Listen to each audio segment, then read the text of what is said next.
La noche caía sobre Córdoba con ese calor característico del verano argentino que invitaba a los locales a buscar refugio en las terrazas y restaurantes del centro histórico. El Sabor Cordobés, uno de los establecimientos más prestigiosos de la ciudad, lucía completamente lleno. Las mesas de mantel blanco, la iluminación tenue y el aroma a especias y carnes asadas creaban la atmósfera perfecta para una velada especial. Germán Rivadavia, el gerente del restaurante, un hombre de 43 años con entradas pronunciadas y un traje impecable, supervisaba cada detalle con la rigidez que lo caracterizaba. Había construido su reputación en base a la disciplina y el orden, valores que le habían permitido ascender desde lavaplatos hasta gerente en apenas 15 años. Para él, el protocolo era sagrado, reserva obligatoria para las noches de fin de semana y código de vestimenta estricto, especialmente en temporada alta. Señor Acosta, su mesa para 6 personas está lista, anunció con orgullo a un empresario local, mientras lo guiaba personalmente hacia la mejor ubicación del salón. Como siempre, un placer tenerlo con nosotros. El restaurante representaba para Germán mucho más que un trabajo. Era la prueba tangible de que había superado su pasado en Villa El Libertador, uno de los barrios más humildes de la periferia cordobesa. Nunca hablaba de ello, pero sus compañeros más antiguos conocían fragmentos de su historia: un padre ausente, una madre que limpiaba casas ajenas y un talento frustrado para el fútbol que nunca pudo desarrollar por falta de oportunidades. «Avísame cuando llegue la reserva de las 9:30», le indicó a Sofía, la recepcionista, mientras revisaba la lista de clientes en la tablet. «No podemos perder ni un minuto con tantas personas esperando». Fue entonces cuando la puerta principal se abrió. Un hombre delgado de estatura media entró acompañado de una mujer elegante. Vestía jeans oscuros, zapatillas deportivas de marca y una camiseta negra simple bajo una chaqueta ligera. Nada ostentoso, ningún detalle que lo destacara especialmente entre la multitud. Su rostro, parcialmente cubierto por una gorra y con barba de algunos días, apenas era visible en la tenue luz del vestíbulo. «Buenas noches», saludó el hombre con voz tranquila, acercándose al mostrador de recepción. «Quisiera una mesa para 2, por favor». Sofía, una joven veinteañera recién contratada, lo miró con cierta confusión. «Lo siento, señor, pero necesita reserva para cenar hoy. Estamos completamente llenos». «Entiendo», respondió él con tono amable. «No sabíamos que necesitaríamos reserva. Acabamos de terminar un evento benéfico aquí cerca y pensamos en cenar algo antes de volver al hotel». Germán, que había estado observando la escena desde la distancia, se acercó con paso firme al notar que la conversación se prolongaba más de lo habitual. No era la primera vez que alguien intentaba saltarse las normas, y él se enorgullecía de ser inflexible en ese aspecto. «¿Algún problema, Sofía?», preguntó, colocándose estratégicamente entre la joven y los recién llegados. «El señor quiere una mesa sin reserva», explicó ella. Germán escaneó rápidamente al hombre de arriba a abajo. Las zapatillas deportivas, los jeans, la gorra. Todo contradecía el código de vestimenta que él mismo había implementado. «Lo lamento, pero no es posible», sentenció con frialdad. «Necesita reserva, y además, nuestro código de vestimenta no permite zapatillas deportivas ni gorras en el salón principal. Solo buscamos cenar tranquilos», intervino la mujer con acento rosarino. «Ha sido un día largo y tenemos políticas muy claras», interrumpió Germán, alzando ligeramente la voz. «Hay muchos lugares en el centro donde pueden ir sin reserva y con ese tipo de vestimenta. El Sabor Cordobés se caracteriza por mantener ciertos estándares». Algunas personas en las mesas cercanas comenzaron a mirar la escena. Carlos, un camarero veterano que pasaba con una bandeja de entrantes, se detuvo un instante, observando con creciente incomodidad. «¿No hay ninguna posibilidad?», insistió el hombre, quitándose la gorra en un gesto que revelaba su rostro por completo.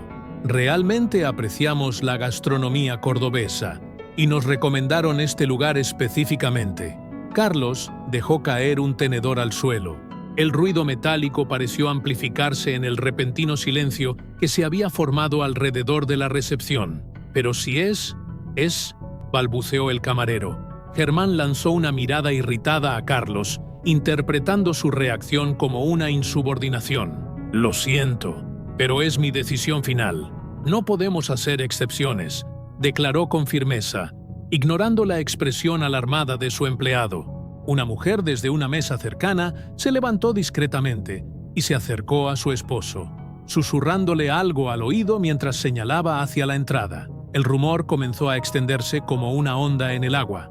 «¿Ese no es Di María? Mirá, es el fideo. No puede ser. ¿Lo van a echar?»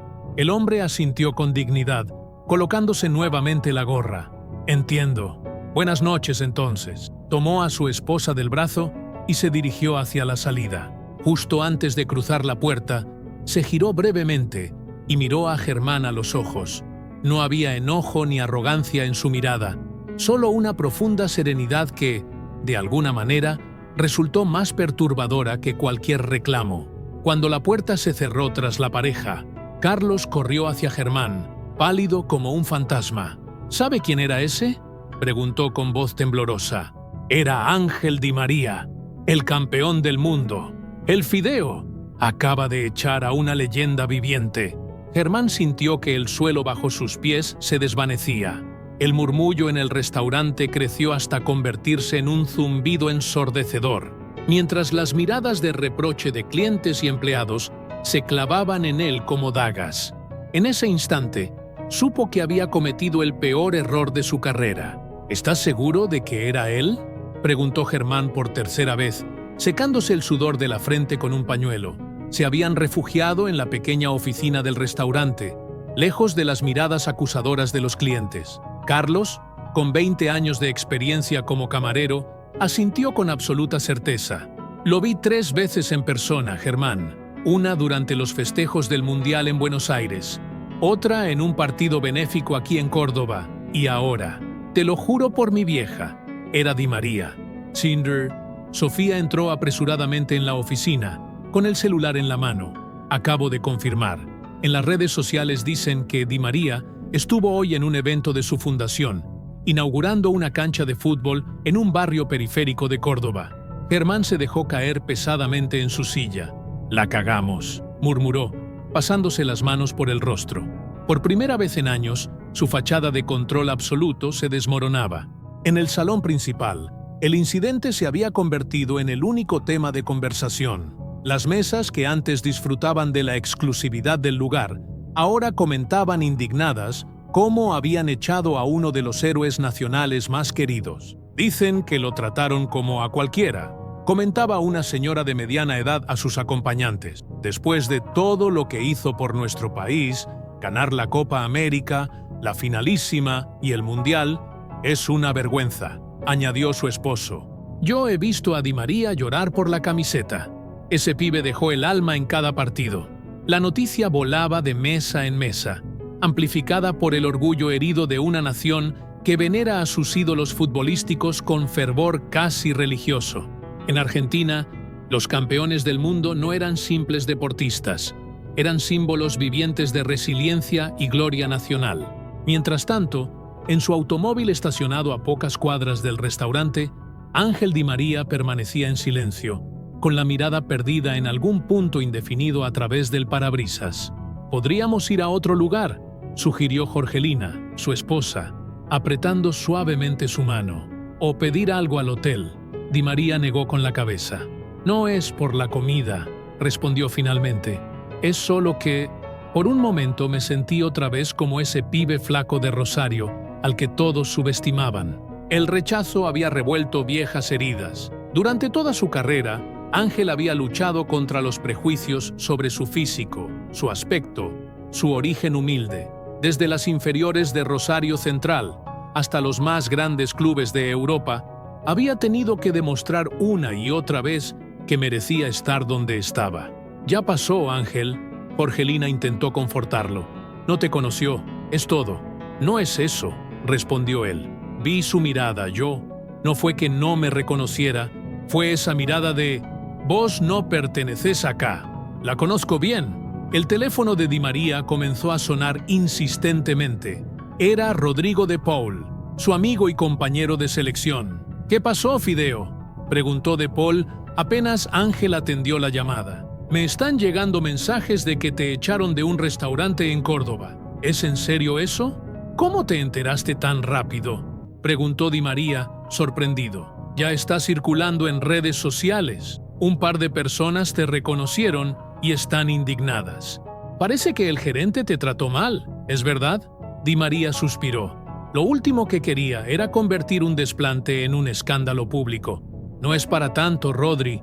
Simplemente no tenía reserva y estaba lleno». «Dale, Fideo. No me mientas a mí. Te conozco. ¿Te trató mal o no?».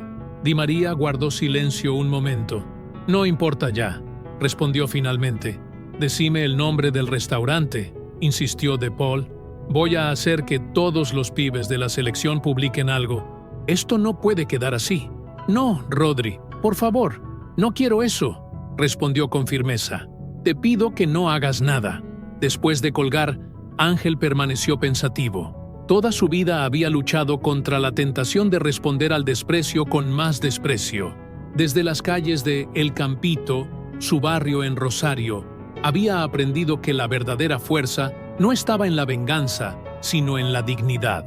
«¿Qué querés hacer?», preguntó Jorgelina, conociendo esa expresión en el rostro de su esposo. Después de tantos años juntos, sabía reconocer cuando una idea comenzaba a formarse en su mente.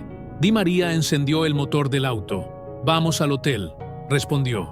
«Tengo que hacer algunas llamadas».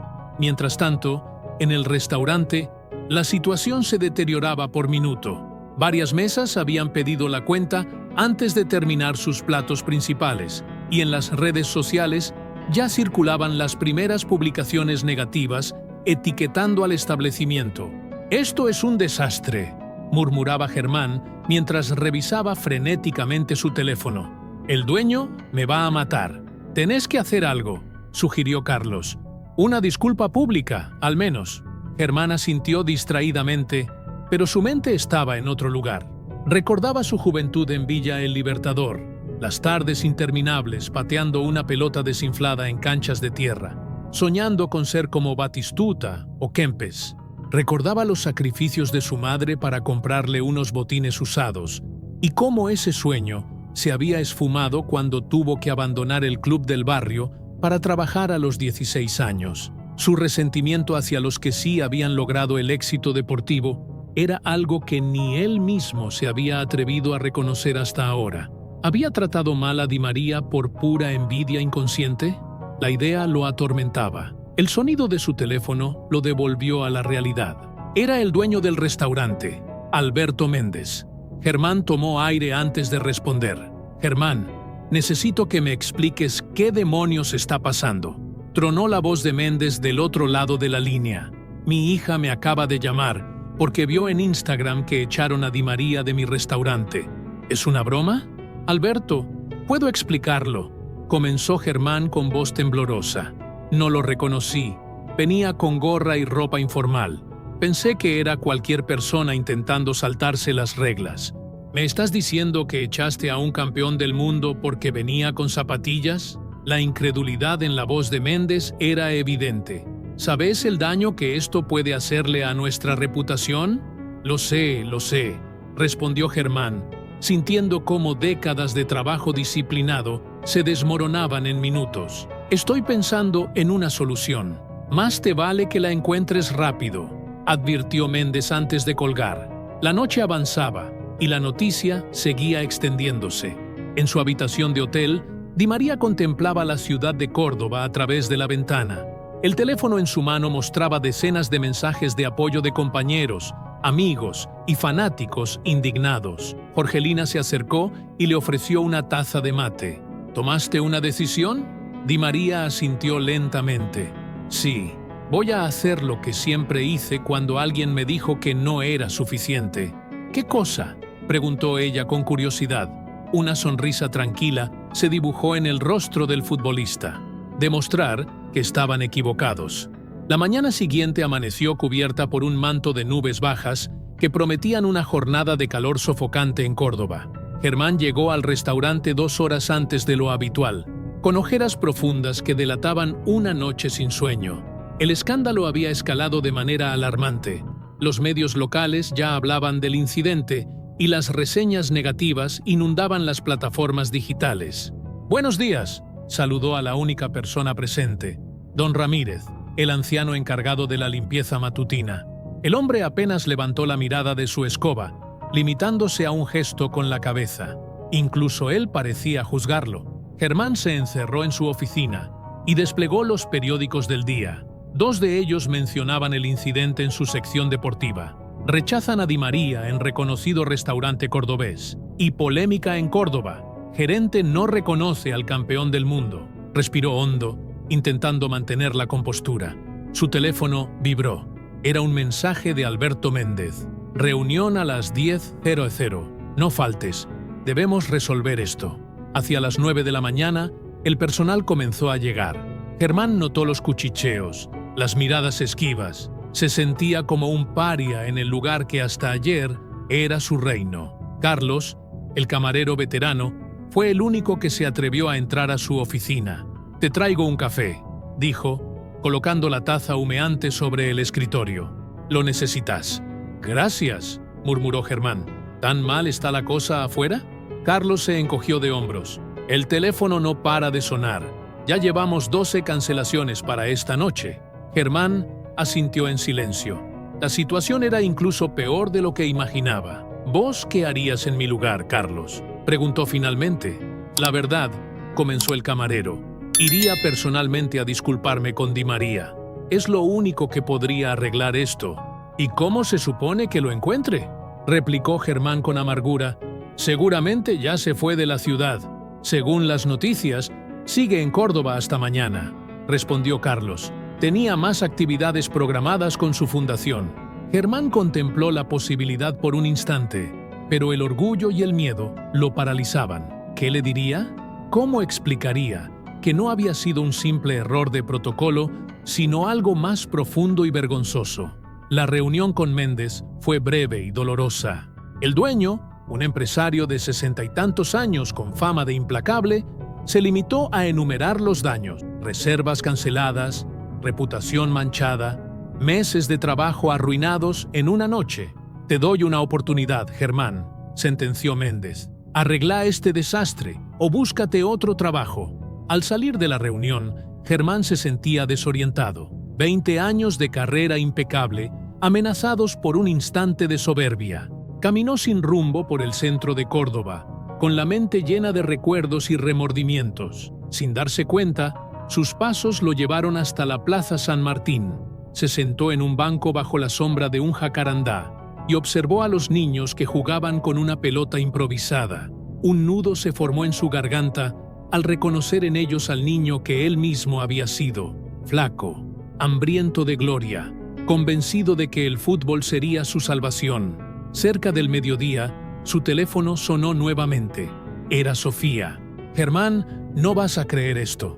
La voz de la joven sonaba agitada. «Di María acaba de hacer una publicación en Instagram sobre el restaurante». «¿Qué?». Germán se incorporó de golpe. «¿Qué dice? ¿Es malo?». «No, es extraño», respondió ella. «Mejor velo vos mismo. Te lo mando ahora». Segundos después, Germán recibió la notificación. Con dedos temblorosos, abrió el enlace. Era una historia de Instagram desde la cuenta oficial de Ángel Di María. Mostraba la fachada del restaurante El Sabor Cordobés y un breve texto. «Dicen que tienen la mejor comida de Córdoba. Hoy lo comprobaremos. 20 turara aretuas». Germán leyó y releyó el mensaje, incapaz de procesar su significado. Di María anunciando públicamente que volvería al lugar donde lo habían rechazado. ¿Era una broma? ¿Una venganza? Los comentarios bajo la publicación se multiplicaban por miles.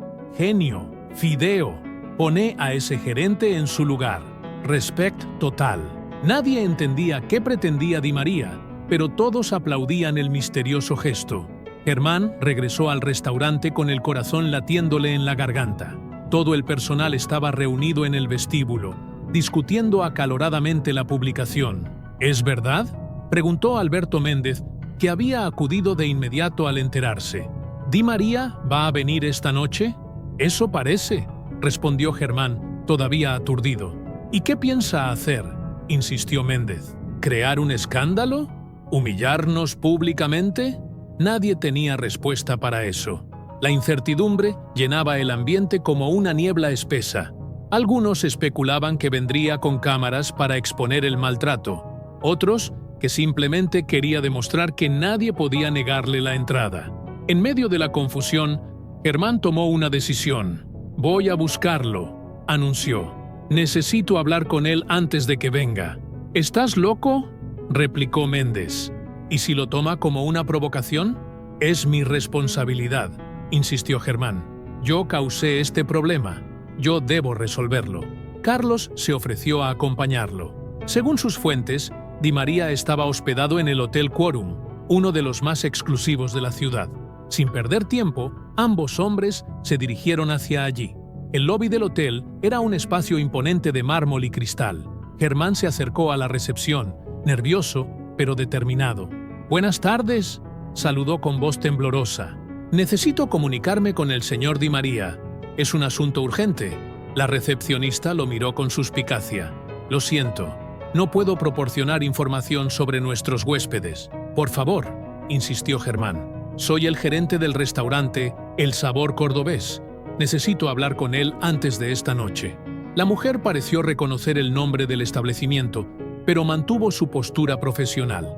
«Puedo intentar pasarle un mensaje, pero no prometo nada». Mientras Germán garabateaba una nota apresurada, Carlos le dio un codazo. «Mira a quién viene ahí», susurró. Ángel Di María cruzaba el vestíbulo acompañado por dos personas que parecían asistentes. Vestía ropa deportiva informal y unas gafas oscuras que ocultaban parcialmente su rostro. Germán sintió que las piernas le fallaban. «Es él», musitó, arrugando el papel que estaba escribiendo. «Anda», lo animó Carlos. «Esta es tu oportunidad». Con el corazón martillándole el pecho, Germán atravesó el lobby. Cada paso parecía más pesado que el anterior. Finalmente, se plantó frente al futbolista. «Señor Di María», comenzó con voz ronca, «soy Germán Rivadavia, gerente de El Sabor Cordobés. Yo fui quien no le permitió entrar anoche». Di María se detuvo y se quitó las gafas. Sus ojos, tranquilos y penetrantes, se clavaron en los de Germán. No había hostilidad en ellos, quizás solo una chispa de curiosidad. «Ya veo», respondió finalmente. «¿En qué puedo ayudarlo?». La pregunta descolocó completamente a Germán. ¿En qué podía ayudarlo? ¿No debería ser al revés? «Yo vine a disculparme», balbuceó Germán, «y a preguntarle sobre su publicación. ¿Realmente piensa venir esta noche?». Di María esbozó una sonrisa enigmática. «Sí, esa es la idea. Pero, ¿por qué?», se atrevió a preguntar Germán. Después de cómo lo traté, Di María reflexionó un momento antes de responder. «Cuando era chico en Rosario, muchas veces me dijeron que no era lo suficientemente bueno, que era demasiado flaco, que no resistiría. Cada vez que alguien ponía un obstáculo, yo lo veía como una oportunidad para demostrar mi valor». Hizo una pausa y sus ojos adquirieron un brillo especial. «Lo que pasó anoche me recordó esos tiempos, y recordé también que siempre es mejor responder con acciones que con palabras». Germán lo observaba, mudo de asombro. No entendía completamente lo que Di María intentaba decirle, pero sentía que había algo profundamente noble en su actitud. «Estaremos allí a las 8», continuó Di María. «He invitado a algunas personas especiales. Espero que esté preparado». «¿Personas especiales?», repitió Germán, sintiendo un nuevo escalofrío de preocupación. «¿Quiénes?». Di María sonrió nuevamente. «Lo sabrá esta noche». Y sin más, se despidió con un gesto y continuó su camino hacia la salida del hotel, dejando a Germán con más preguntas que respuestas y un presentimiento indefinible que oscilaba entre el temor y la esperanza. Las horas que siguieron fueron un torbellino de actividad en El Sabor Cordobés. La noticia de que Di María visitaría el restaurante esa noche había desatado una avalancha de pedidos de reserva. El teléfono no dejaba de sonar, y las redes sociales del establecimiento, que horas antes rebosaban de comentarios negativos, ahora se inundaban de mensajes de curiosidad y expectativa. «Tenemos confirmaciones de 3 medios locales que quieren cubrir la visita», informó Sofía, abrumada por la situación. «Y hay al menos 50 personas sin reserva que planean presentarse de todos modos». Germán asintió mecánicamente mientras supervisaba los últimos preparativos. Había ordenado que se dispusiera la mejor mesa, en la zona más exclusiva del salón. El chef había preparado un menú especial, destacando los platos más emblemáticos de la cocina cordobesa. Todo debía ser perfecto, pero mientras coordinaba estos detalles técnicos, su mente seguía dando vueltas alrededor de las enigmáticas palabras de Di María. ¿Qué pretendía realmente? ¿Quiénes eran esas personas especiales que lo acompañarían? La incertidumbre lo carcomía. A las 7:30 de la tarde, una pequeña multitud ya se había congregado frente al restaurante.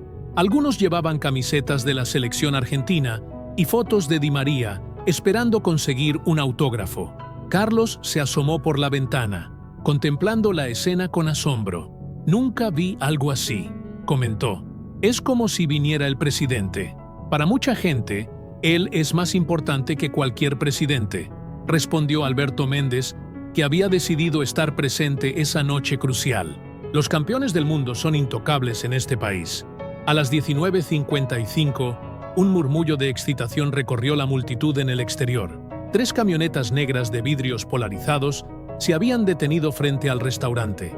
Germán, que había estado monitoreando la situación desde la entrada, sintió que el sudor le empapaba la camisa, a pesar del aire acondicionado.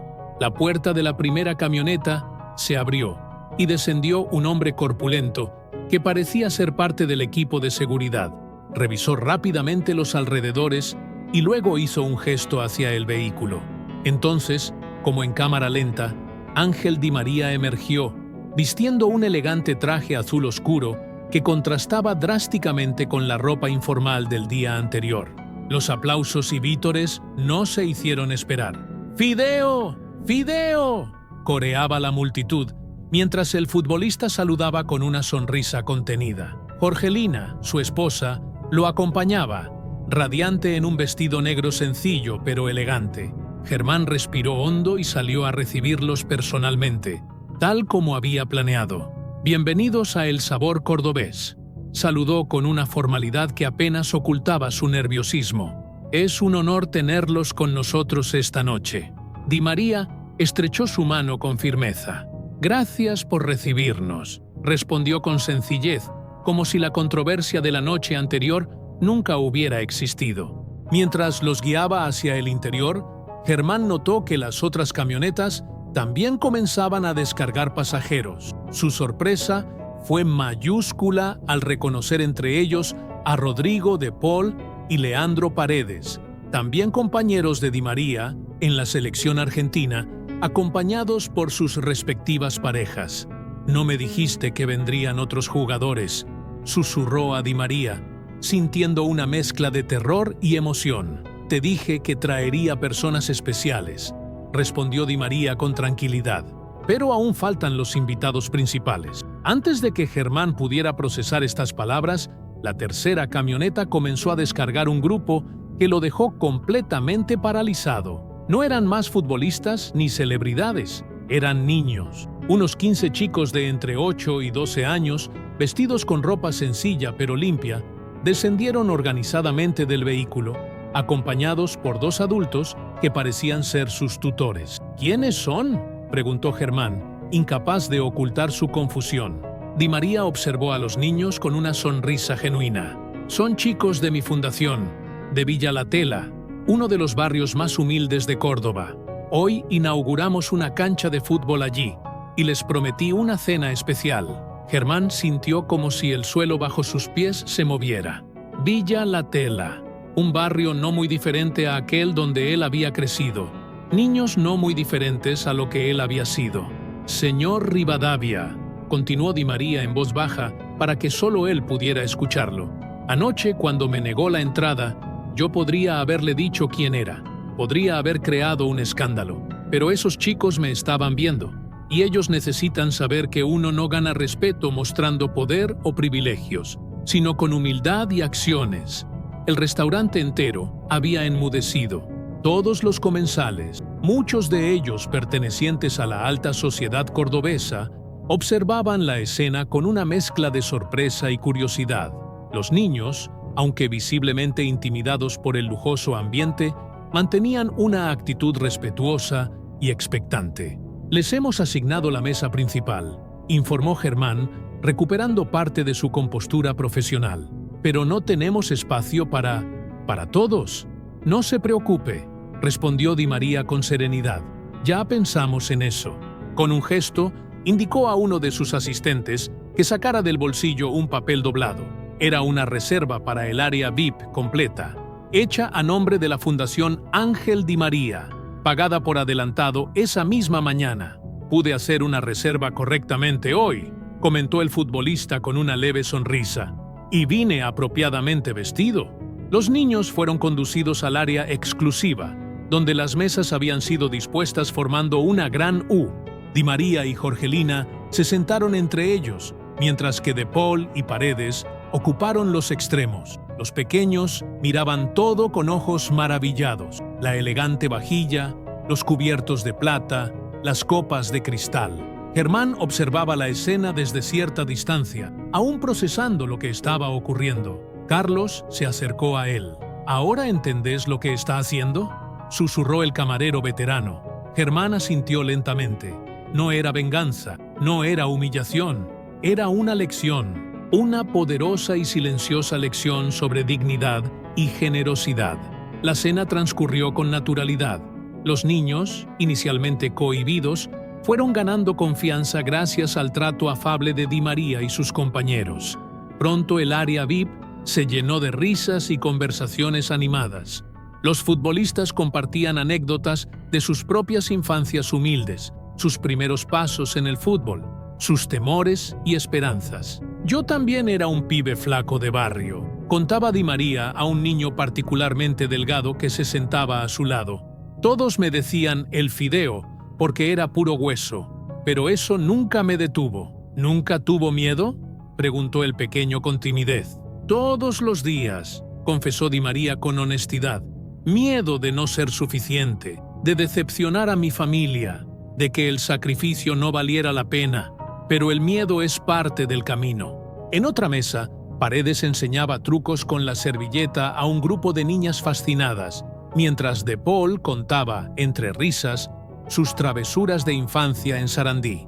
Los comensales regulares del restaurante, que habían pagado sumas considerables por sus mesas esa noche, lejos de sentirse molestos por la presencia de los niños, parecían conmovidos por la escena. Muchos se acercaban discretamente para pedir autógrafos o fotos, que los futbolistas concedían con la condición de que saludaran también a los pequeños invitados. Cerca del final de la velada, cuando los meseros comenzaban a servir los postres, Germán finalmente reunió el valor para acercarse a la mesa principal. El nudo en su garganta parecía haberse solidificado, dificultándole el habla. «Señor Di María», comenzó, consciente de que todas las miradas se posaban sobre él.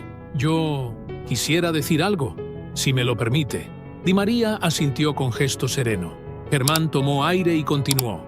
«Anoche cometí un error, que va más allá de no reconocer a un cliente ilustre. Juzgué a alguien por su apariencia, por prejuicios que ni yo mismo sabía que tenía tan arraigados». Se detuvo un momento, buscando las palabras correctas. «Yo también crecí en un barrio humilde de Córdoba. Soñaba con ser futbolista, pero nunca tuve la oportunidad. Con los años, creo que desarrollé un resentimiento que ni siquiera reconocía. Hasta ahora». Di María lo escuchaba con atención, sin interrumpirlo. Los niños también guardaban silencio, absortos en la confesión del hombre, que horas antes había sido para ellos un completo desconocido. «Lo que usted ha hecho esta noche», continuó Germán, «trayendo a estos chicos aquí, dándoles esta experiencia, me ha hecho recordar de dónde vengo y por qué empecé a trabajar en la gastronomía, para crear momentos especiales para las personas». Su voz se quebró ligeramente, pero se recompuso. «Le debo una disculpa, no solo por haberlo rechazado anoche, sino por haberme olvidado de mis propias raíces, de mis propios sueños». Un silencio respetuoso se extendió por todo el salón. Incluso los camareros habían detenido su labor para escuchar. Di María se levantó y extendió su mano hacia Germán. «No hay nada que perdonar», respondió con sencillez.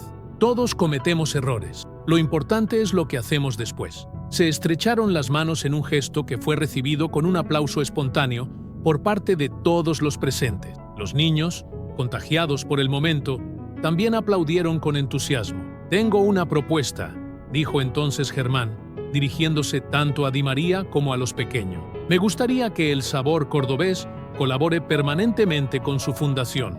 Una vez al mes, podríamos recibir a niños como ellos para una cena especial, sin costo alguno». La expresión de sorpresa en el rostro de Alberto Méndez, que observaba desde una esquina, fue casi cómica. Pero tras un momento de desconcierto, el dueño del restaurante asintió con aprobación. «Me parece una idea excelente», respondió Di María. «Estos chicos necesitan saber que pertenecen a todos los espacios de nuestra sociedad, que ninguna puerta debe estar cerrada para ellos». La velada concluyó poco después de las 11 de la noche. Los niños, cansados pero visiblemente felices, agradecieron la experiencia con la sinceridad que solo la infancia puede ofrecer. Uno a uno fueron subiendo nuevamente a la camioneta, escoltados por sus ídolos. El último en salir fue Di María. Antes de cruzar la puerta, se detuvo junto a Germán, que lo acompañaba hasta la salida. «¿Sabe qué es lo más difícil de ganar un mundial?», preguntó el futbolista. Germán negó con la cabeza, intrigado por la pregunta. «Lo más difícil no es la presión, ni los rivales, ni el cansancio», continuó Di María. «Lo más difícil es recordar, en medio de toda esa locura, por qué empezaste a jugar al fútbol en primer lugar. Por la alegría, por la pasión, por el amor al juego». Hizo una pausa y miró directamente a los ojos de Germán. «A veces, todos necesitamos que algo nos sacuda para recordar por qué hacemos lo que hacemos». Con estas palabras y una última sonrisa, Di María salió del restaurante, donde una multitud aún esperaba para despedirlo entre aplausos y vítores. Germán permaneció en la entrada, observando cómo las camionetas se alejaban lentamente. A su lado, Carlos apareció con 2 tazas de café. «Una noche inolvidable, ¿no?», comentó el camarero, ofreciéndole una de las tazas. Germán asintió, aceptando el café. «¿Sabes qué es lo más curioso?», respondió después de un momento. «Que al final, quien recibió el mejor regalo fui yo». «¿A qué te referís?», preguntó Carlos con curiosidad. Germán contempló la calle, ahora casi vacía, donde minutos antes había estado uno de los deportistas más laureados de la historia argentina. «Me devolvió algo que había perdido hace mucho tiempo», reflexionó. «La capacidad de ver más allá de las apariencias, de recordar de dónde vengo, de entender que todos merecemos respeto y segundas oportunidades». La historia del gerente que había echado a Di María de su restaurante se convertiría en una anécdota popular en Córdoba durante los años siguientes. Pero, a diferencia de lo que muchos esperaban, no sería recordada como un escándalo o una humillación, sino como un extraordinario ejemplo de dignidad, generosidad y redención. El Sabor Cordobés mantuvo su promesa. Cada mes, un grupo de niños de barrios vulnerables era invitado a cenar en el prestigioso restaurante. Y cada vez, Germán Rivadavia los recibía personalmente en la puerta, recordando siempre la noche en que un rechazo inicial se transformó en el comienzo de algo mucho más grande que él mismo.